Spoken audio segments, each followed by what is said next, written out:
కంచర్ల మీడియాకి స్వాగతం. జిల్లాలో ఆయిల్ ఫామ్ సాగు విస్తరణకు రాష్ట్ర ప్రభుత్వం నిర్దేశించిన లక్ష్యాలను సాధించేందుకు రైతులు ముందుకు రావాలని కలెక్టర్ కీర్తి చేకూరి పిలుపునిచ్చారు.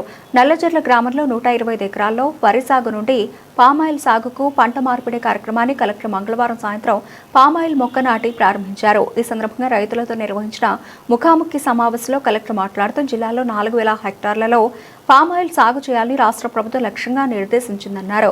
ముఖ్యంగా నల్లజర్ల, దేవరపల్లి మండలాలు పామాయిల్ సాగుకు అనుకూల ప్రాంతాలని తెలిపారు. మన జిల్లాలో ఈ సంవత్సరం 4000 హెక్టార్లు టార్గెట్ ఉంది. టార్గెట్ పక్కకు పెడితే నల్లజర్ల గానీ, దేవరపల్లి గానీ ఈ మండలాలు మాక్సిమం పొటెన్షియల్ ఉన్న మండలాలు. ఉండ్రాజవరం, పెరవల్లి వెళ్ళినా సరే అక్కడక్కడ ఆయిల్ పామ్ ప్లాంటేషన్స్ కనిపిస్తున్నాయి. అంటే ఆదాయం ఎక్కువ ఉండడం వల్ల ఎక్కడైతే రైతులు ఇంట్రెస్ట్ చూపిస్తున్నారో వెళ్తున్నారు. కానీ కొంచెం లెక్క వెళ్తున్నారు. 3 ఎకరాలు, 2 ఎకరాలు, 5 ఎకరాలు వెళ్తున్నారు. డెల్టా మండలాల్లోనే వేసుకున్నప్పుడు మన మండలంలో ఎందుకు వేయకూడదు అని ఎప్పటి నుంచో నేను డిహెచ్ఓ గారిని అడుగుతున్నాను. ఈ రోజు ఇక్కడికి ఈ మండలానికి రమ్మని చెప్పారు. మీరందరూ కూడా కలిసి ఒక బ్లాక్ గా తీసుకుని ముందుకు రావడం అనేది చాలా సంతోషకరం. ఎందుకంటే మీరు యాక్చువల్ గా ప్రాక్టికల్ గా ఫీల్డ్ లో మీ సమస్యలు వేరే ఉంటాయి, చెప్పడం ఈజీ. మీరందరికీ కూడా హార్వెస్టింగ్ టైంలో ఒక రోడ్డు కానీ, లేదంటే నీళ్లు ఎక్కడికైతే వర్షం పడితే చేరుకుంటాయో ఆ ఏరియా నుంచి బోధులు కానీ, లేదా ఇంకేదైనా ఫ్యూచర్ లో హార్వెస్టింగ్ ప్రాబ్లమ్స్ కానీ, కరెంటు తీగలు కానీ, రకరకాల సమస్యలు ఫీల్డ్ లో ఉంటాయి. సో ఇందులో భాగంగా మీరందరూ కలిసి ఇక్కడ సుమారు 90 ఎకరాలు, 120 ఎకరాలకి సంబంధించి సుమారుగా మీ అందరూ కలిసి ప్యాడీ నుంచి ఆయిల్ పామ్ కి షిఫ్ట్ అవుతున్నారు. అందులో కూడా ఫస్ట్ 4 ఏళ్ళు ఆయిల్ పామ్ దిగుబడి రాకపోయినా రకరకాల పంటలు మీరు ప్లాన్ చేస్తున్నారు. సో మీకు దీనికి సంబంధించి డ్రిప్ ఇమీడియట్ గా పీడీ ఏపీఎంఐపీ దుర్గేష్ గారు ఇమీడియట్ గా డ్రిప్ ఇస్తా అన్నారు. దానికి గవర్నమెంట్ కూడా ఏదైనా రాయాలి, నేను రాస్తాను. ఫస్ట్ మీరు ముందు రైతులకి ఇచ్చేయండి.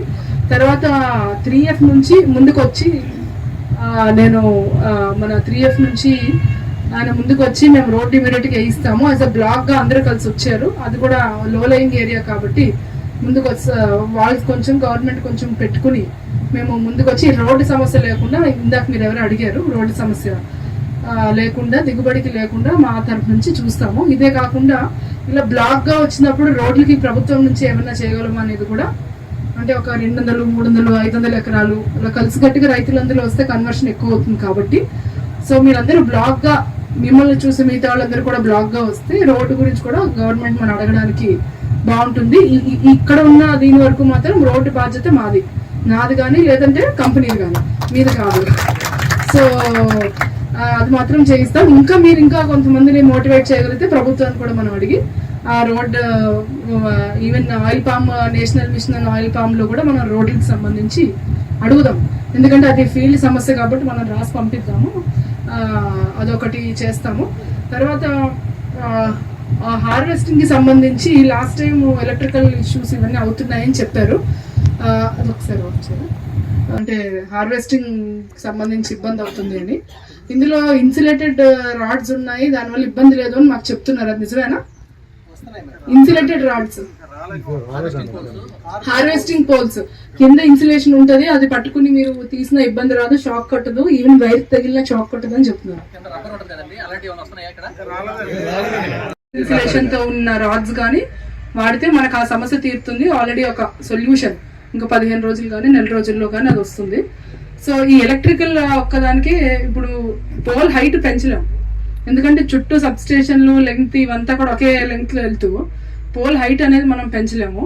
సో మరి దానికి సొల్యూషన్ మీ నుంచే రావాలి. ముఖ్యమైన ఇంకొకటి ఏంటంటే, ఆయన చెప్పారు, సుబ్బారావు గారు లాస్ట్ టైం సీఎం గారు వచ్చినప్పుడు, సో ఆర్గానిక్ గురించి చెప్పారు. మీరు ఎవరు నమ్మరు, అయినా సరే నేను మళ్ళీ చెప్తాను. సో దిగుబడి తగ్గుతుంది. First year, second year, third year మనం ఆర్గానిక్ వాడితే అది నిజం, దిగుబడి తగ్గుతుంది. కానీ రైతుకు కావాల్సింది దిగుబడా లేదంటే మిగులు ఆదాయమా? ఆరోగ్యం. Correct point. రైతుకు కావాల్సింది ఫస్ట్, మనందరికి కావాల్సింది ఆరోగ్యం.